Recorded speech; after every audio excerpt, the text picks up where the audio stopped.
Hello and welcome to Kentucky Brew Reviews. I'm Radar. Special K, and how we're doing Benchmark Bonded. It's 100 proof or 50% alcohol by volume. It is 50 alcohol by volume. Bottled in Bond Act of 1897. Set strict standards for Kentucky whiskey. The 100 proof Kentucky straight bourbon whiskey is aged 4 years, and this one meets that standards. Enjoy the rich flavors and long, smooth, lasting taste. Look, if you're making bourbon and you don't have a Bottled in Bond brand, then you're doing bourbon wrong because everyone wants one. Guess what? Under $20 for this bottle. That's true. For something that's 50% alcohol by Retail. $20 retail. We gotta go by retail because, look, I can take that Natter Days bottle of vodka right now and sell it for $50. Probably, yeah. Or I could take any bottle in this bar and sell it for 5 times the price. Is anybody gonna buy it? Maybe, maybe not. Some of them probably not. I feel like that Svedka you'd have a hard time unloading. But I do see where you're coming from. This stuff is in high demand right now. Yeah.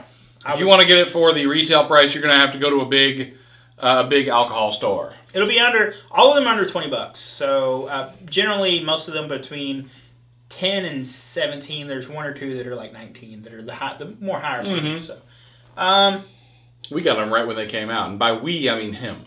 Yeah, I went and bought all of them. His guy was like, "You were very smart for doing that." I'm like, "Yep." So it smells like Benchmark. It's a little hot. It's 100 proof, so it's going to be a little hot. It is flammable. You want to test that theory? It's here inside your house. It's kind of just it's got a subtle barrel, and that's about it. And it's a little hot. Well, a lot of hot on the nose, but that's about it. It's got kind of a maraschino cherry type thing going on. Yeah. It's pretty dark in color too. I want to add a lot darker than some of the other ones.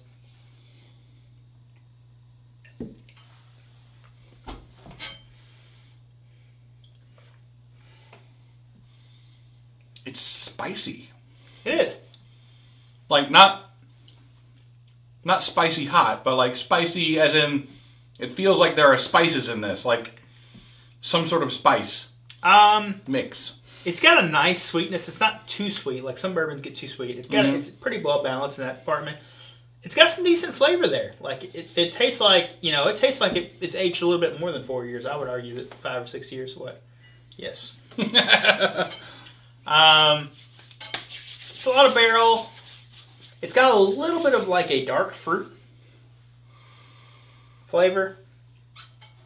It doesn't really smell like anything. Well, my hands just smell like beer, so.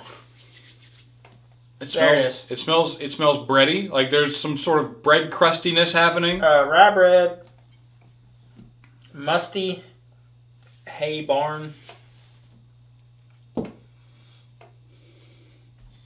I like it, but it's taken me a second to really nail down all these flavors. I think this is good enough to sit and sip. I would agree. I think it needs a little water. It's a bit hot. I could do a little bit of water with or this. An ice cube. Cut down on the hotness a little bit. It's got like it's like a dark fruit. I can't put my finger on what fruit it is. It's got like a dark fruit flavor towards the middle. Finished with a nice barrel characteristics. Fig. Maybe like a fig or prune or something. I can't put my finger on the dark fruit, but it's there. It's nice. I don't like it as much as I like the top floor. I'll say that. I think this is different enough from top floor that I could say I like both of them equally. Here's because the question. They're pretty different. Is it worth $6 more than basic Benchmark? And you are getting You're getting a higher proof, so Benchmark's pretty basic. I mean, it is a very basic sour mash bourbon. This is aged longer than the basic one, and it's a higher proof. So I would argue that it's worth the money too. You're getting the value is there for what it is. If you can get it for what you're supposed to pay for. That's kind of a trick. What's the deal with all the price gouging? It's everything nowadays. It's because stores are able to get like a case of it. It's not just this. It's like PlayStation 5's are a good example. PlayStation 5's been out for over a year. Oh man, everything that's made overseas in like China, Taiwan, Vietnam, all that stuff is super expensive right now. It's obnoxious because if I want a PS5, I can't go to Target and get one because some dumbass buys all of them and wants to sell them on eBay for 3 times the price. And that's because people buy it. That's just how price gouging works. I mean, people scalp tickets outside of concerts for the same reason. Yeah. That's a little... I'd argue that's a little bit different, but... I mean, there's a certain number of tickets you can sell. Right. And there's a certain number of PlayStations you can sell. Granted, they could easily produce 100 times more PlayStations, 1,000 times more PlayStations, keep the price the same, but they have a quota to meet. They cannot because there's a shortage of graphics cards. Because they're not that short. They are that short. Have you seen how much graphics cards are right now? How much? Like, what kind of graphics card has it got in it? It's some NVIDIA card. I don't know, but it's a higher end card. Oh, well. So, it's a PS5, so it's going to be, a mid-range PC. So, anyway, back on this. That dark fruit comes through. It's very earthy now. A lot more of that dark fruit you were talking about before. Earthy. Barrel. It's definitely musky. fig. That's got to be some sort of a dried fig, dried something like that. So, before we finish, let's give a number on that. Oh yeah. 7 1/8. Okay, I'll get an 8.5. I think that'd be a fantastic sipper. It's maybe just a touch of water. I don't count that as a mixer because it's just a touch of water, maybe an ice cube. You're still drinking it neat. Technically, no, not even technically, but it doesn't count. Coke helps it out. It does. It makes it a little bit less hot. Actually, a lot less hot. It brings out a lot of people are like anti-mixers. I think some mixers, depending on what you use, brings out some flavors that you wouldn't normally get, and that could be a good or a bad thing depending on what you're drinking. Like in vodka, you mix certain things and all of a sudden it tastes like turpentine. You don't want that. In this situation, the Coke does bring out some earthiness from the bourbon and a little more of the woody and the char characteristics from the barrels, which I like a lot. That's part of the reason you're buying bourbon to begin with is the heavy char they put on bourbon barrels. Enjoy your bourbon character or your barrel character. I'm going to argue on this one that is good either way. I would go 7.5 as a mixer. I could go either way with this, and it wouldn't bother me. I think it would depend on the day of the week. I think I agree. I'll still give this an 8.5. This is a superior product to say just regular Benchmark. They make a lot of other products that are better than this, but if you can get this at retail, I would argue that's pretty good. This is better than a lot of $23, the 23 and lower dollar bottles of bourbons. I would argue this is better than all of those, most of them, in that price range, with the exception of a few, like, Four Roses small batch and stuff like that. But in that price range, $22 or less, and this bottle again is like $16, $17, something like that. This is pretty wildly different from most bottles.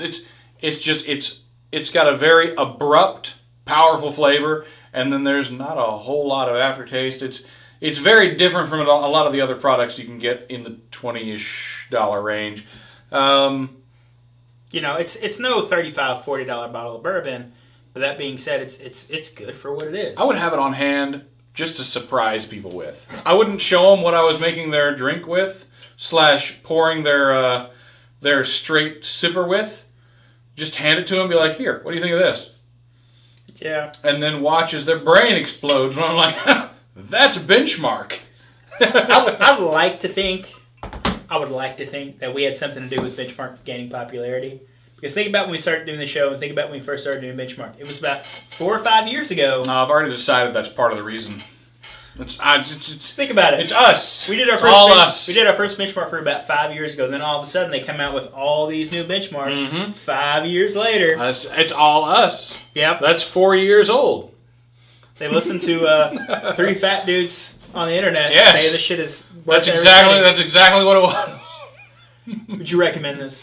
Yeah. Well, if you can get it for retail, go ahead. Under 20 or under. 20 or under. I think I could pay a little bit more than 20 and not feel bad about 20 or under. But I'm going to feel a little bit bad if I go like the next week and if I go to a big alcohol place like Total Wine or Party Source or something like that, and it's $19 or it's on sale for $18.50. Look, if I go to Liquor Barn and it's $15, I know that it's going to be $1 cheaper at Total Wine, right? So if I go to Mom and Pop's liquor store and it's $17, I'm okay paying $2 or $3 more. I'm okay paying. I prefer going there because they're physically closer to where I am. $3 or $4 more. But when you go to Mom and Pop shop and Liquor Barn, it's $16 and they're charging $40 for a bottle. That's straight up price gouging, and nobody should pay that. So yeah, I actually was fully prepared to buy. They had everything except for Top Shelf at the place that I went to that's right next to my house. They were all $50 a bottle. At that point, I'm not buying it. No. Because you can get a bottle of Perles for $10 more. Absolutely. And Perles destroys these. You can get a lot of small batches. You can get some single barrels for the same price that are actually good single barrels, because there are some terrible single barrels. Eagle Rare for $34. Yeah, you can get $7.50 of Eagle Rare. I am not spending $50 on this. It's not going to happen. No, it's not. Absolutely not. It's not a $50 bourbon. Nobody should pay that much. Even it's not worth it. Like, and if people are willing to pay those prices, they're feeding into the price gouging. That's bad. Just let the shit sit and rot on the shelf, and then maybe they'll learn lessons and drop the price to normal price. I can understand why you're doing it. I really can. But I don't like it. Charge $3 more like a normal mom and pop shop and be done with it. All right, well, that's been our episode. If there's something you'd like to see on the channel, you can leave a comment down below. Don't forget to hit that like button. I'm Special K. I'm Radar. Thanks for watching.